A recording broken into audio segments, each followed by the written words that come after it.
Hello दोस्तों, पुनः स्वागत है आप सभी का लर्निंग एंड टीचिंग के आज के तीसरे वीडियो में। इस वीडियो में हम बात करेंगे सीखने की आधुनिक विधि।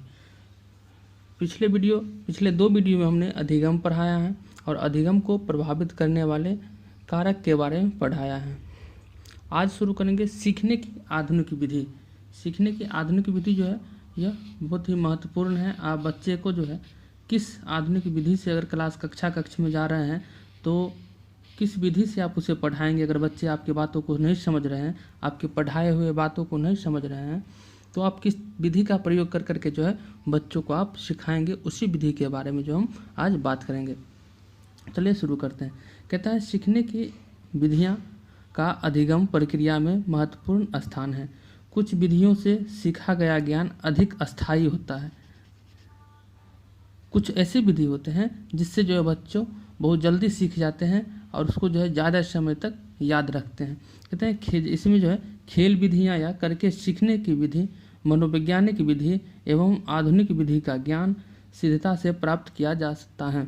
यह ज्ञान जो है अस्थायी होता है, यानी कि जो खेल विधि होता है, खेल खेल में सिखाना बच्चों को, करके सीखने की विधि यानी कोई काम एक्सपेरिमेंटल विधि जो कहते हैं मेथड, कोई काम जो है करके सीखता है बच्चे, तो वो भी जो है ज़्यादा दिन तक जो है उसको याद रहता है। मनोवैज्ञानिक विधि, आधुनिक विधि का ज्ञान जो है वो बच्चे जो सिद्धता से प्राप्त करता है उसे जो है ज़्यादा समय तक याद रखता है। इसके विपरीत अगर अमनोवैज्ञानिक विधि से बालक को ज़बरदस्ती सिखाया जाता है तो बालक सीखने में रुचि नहीं लेता है। अतः बालक को सिखाते समय जो है आधुनिक विधि का ध्यान रखना जरूरी होता है। आधुनिक विधि में जो उपयुक्त विधियां जो होनी चाहिए, कहता है अधिगम की अनेक विधियां हैं। अधिगम की कुछ विधियां, प्रमुख विधियां जो है निम्नलिखित है, अर्थात निम्नलिखित का मतलब नीचे जो है लिखा हुआ है उसमें जो है निरीक्षण करके सीखना, परीक्षण करके सीखना, वाद विवाद विधि, वाचन विधि, अनुकरण विधि, करके सीखना, प्रयास एवं त्रुटि मेथड जो है, पूर्ण विधि, अंश विधि, अंतराल विधि और सतत विधि। कुल 11 विधि जो है आपको बच्चे को जो है पढ़ाते समय याद रखना है और आपको इन सभी विधियों में से जिसकी ज़रूरत जब पड़े उस विधि का आप लोग को पढ़ाने में प्रयोग करना चाहिए।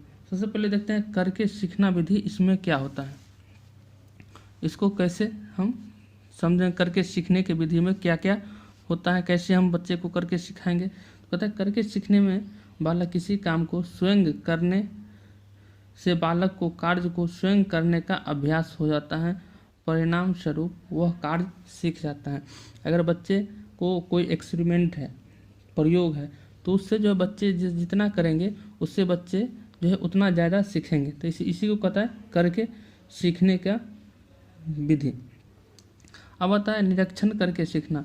इसके अंतर्गत बालक निरीक्षण करके नवीन बातों को सीखता है। निरीक्षण करके या कहें तो उसको देख के समझ के जो है उसको ज़्यादा कोई चीज़ को ज्ञान सीखता है। एक आता है परीक्षण विधि। इसके अंतर्गत बालक परीक्षण करते करते नवीन कार्यों को अपने अनुभवों के आधार पर सीख लेता है।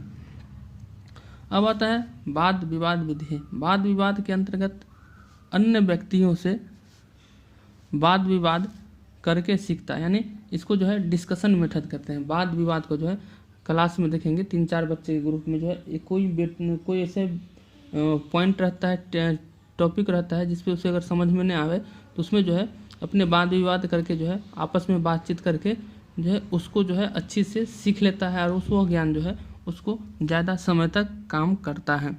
इसके अलावा जो है इसके बाद जो आता है आपको वाचन विधि। इस विधि में कहता है वाचन विधि में कि वाचन विधि के अंतर्गत पाठ को स्वस्वर उसे वाचन करके सीखा जा सकता है, यानी स्व अध्ययन स्वस्वर यानी अपने से पढ़कर जो है बच्चे उसे जो है सीख सकता है। एक होता है अनुकरण विधि। इस विधि में व्यक्ति दूसरे के व्यवहारों का अनुकरण करके सीखता है, यानी कोई चीज़ दूसरे के करते देखे तो कहते हैं नकल करना, तो इसको नकल विधि भी कह सकते हैं या अनुकरण विधि। दूसरे को देखकर जो है इसको सीख लेता है बच्चे, नकल करके अपना। अब आता है प्रयास एवं त्रुटि विधि। प्रयास एवं त्रुटि विधि में व्यक्ति अंतर दृष्टि के द्वारा कार्य करने का प्रयास करता है तथा बार बार प्रयास करने से वह कार्य को सीख जाता है। यानी कोई चीज़ को जो बच्चे को सीखने की इच्छा रहता है तो वो बार बार उस चीज़ को सीखने की प्रयास करता रहता है और कभी कभी जो है कभी कोई गलती से भी जो है नया ज्ञान वो जो है अपना सीख लेता है। अब आता है पूर्ण विधि। पूर्ण विधि क्या है? तो इस विधि में पाठ को एक साथ एक बार में दोहरा कर याद किया जा सकता है।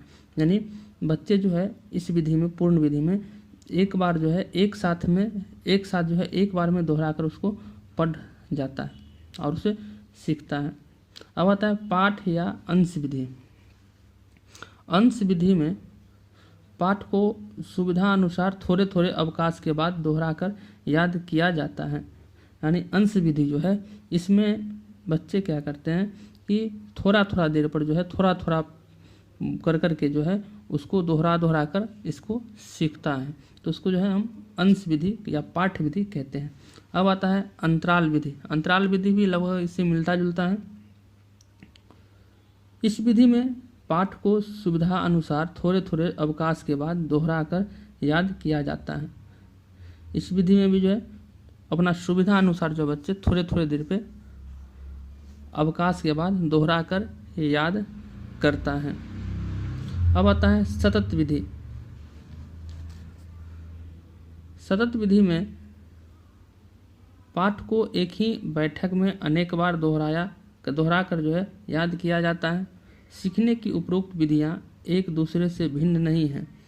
व्यक्ति आवश्यकता अनुसार, ये जो है यहाँ तक जो है यहाँ के बाद पैराग्राफ जो है चेंज हो गया है। तो सीखने की उपरोक्त विधियां जो है जो ऊपर में दिया गया है एक दूसरे से भिन्न नहीं है ना। व्यक्ति आवश्यकता अनुसार इसमें से कुछ विधियों को एक साथ मिलाकर भी सीखने में मदद कर सकता है। ये ज़रूरी नहीं है कि एक अलग अलग मेथड जो है अलग अलग करके सिखाया जाता है। इसमें से कोई दो मेथड जो है एक साथ भी उसको सिखाया जाता है। सीखने की कहता है कि सीखने की कौन सी विधि श्रेष्ठ है, यह एक कठिन प्रश्न है। जितने भी जो 11 विधि थे उनमें कौन सबसे श्रेष्ठ विधि है, यह कहना जो है कठिन प्रश्न है। वास्तव में किसी एक विधि को सर्वश्रेष्ठ कहना उचित नहीं है। बालक की मानसिक एवं शारीरिक स्थिति जैसी होगी उन्हीं के अनुसार उन विधि का प्रयोग किया जा सकता है।